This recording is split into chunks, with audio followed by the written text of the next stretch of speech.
Septième journée de Pro D2 et un match en jeu pour Biarritz qui recevait Béziers. Le BO n'a pas encore gagné un seul match cette saison et devant les spectateurs d'Aguilera, il fallait donc frapper un grand coup. Et après 10 minutes de jeu, c'est Biarritz qui ouvre le score et qui mène, mais ce sont bien les Biterrois qui lancent la première grosse offensive dans ce match. Et le match qui va s'emballer un peu avec cette bonne combinaison entre Pouletoua et Conrad Maré. Maré qui dépasse facilement les défenseurs biarro, mais il va être ensuite repris par les Basques.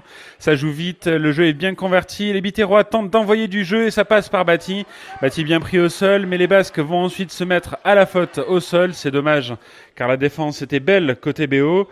Et Béziers qui ne va pas hésiter, ce sera les poteaux. Et c'est Lucky Munro qui tape. Et c'est sans problème pour le buteur biterrois qui trouve le chemin des perches et égalise Béziers-Biarritz 3 partout. Et c'est une nouvelle offensive pour Biarritz. Mais après une faute au sol biterroise, la pénalité est vite jouée par Maxime Lucu qui est malin. Il voit un trou dans la défense et tente de s'engouffrer. Mais ce plaquage haut de Pouletoua, plaquage haut grossier qui l'empêche d'aller plus loin. L'arbitre l'a vu, ce plaquage haut, il arrête le jeu et c'est bien le numéro 15, Jordan Pouletoua, qui est à la faute. Il écope donc logiquement d'un carton jaune et donc de 10 minutes sur le banc. À 15 contre 14, Biarritz va tenter le tout pour le tout avec d'abord cette touche dans le camp de la SBH, bien captée.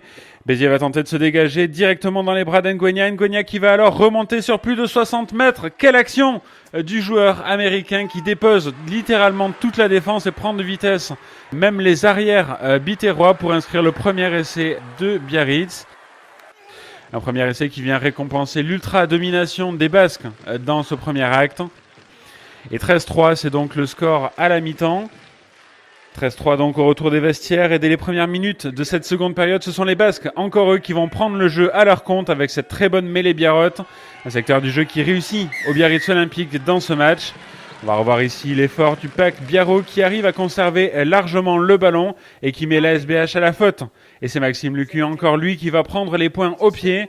Biarritz réaliste dans ce match qui ne perd pas de vue l'objectif numéro 1, la victoire. Et ça passe pour Lucu qui porte le score à 16-3. On les retrouve, les biarros, à 5 mètres de l'embut de la SBH. Et là, ce sont les avants biarros qui vont faire le travail avec d'abord cette série de pick and go. Et puis ensuite, on va le voir, c'est Soqueta qui va attirer les défenseurs biterrois autour d'un ballon porté. Maxime Lucu en profite. Ce petit filou, il passe sur le côté et accélère. Et il marque. Lucu, décidément indispensable dans ce match. Mais ensuite, les biarros vont perdre le fil du match et perdre aussi un peu en intensité. Et c'est Béziers qui va en profiter donc avec cette offensive dans les 22 mètres. Ça commence par une bonne percée de Pouletoua, encore lui. Et puis ensuite, ça va écarter bien sur l'aile avec d'abord cette petite passe dans le tempo. Puis cette magnifique passe sautée et récupérée par Marco Pinto-Ferrer qui venait juste de faire son entrée sur le terrain. 21-8 donc avec cet essai de Pinto-Ferrer à la conclusion.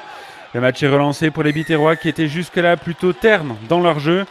Béziers ne va pas s'arrêter là, ils sont de nouveau dans les 5 mètres de Biarritz avec une touche cafouillée et dans la confusion générale. On va le voir, c'est le 10, c'est Lucky Munro qui va récupérer le ballon et qui va filer à l'essai. C'est un nouvel exploit personnel côté biterrois. Lucky Munro qui, avec son compère Josh Valentine, complète cette charnière explosive de Béziers. Cette charnière capable de tout et jusqu'à présent qui était capable du pire mais qui montre le meilleur sur cette action. 21-15 après transformation qui ne passera pas et Béziers va passer à côté du bonus défensif. Les Biarros n'en reviennent pas mais c'est bien une première victoire pour eux cette saison. Première victoire devant le public d'Aguilera et c'est tout ce qui compte pour les Biarros.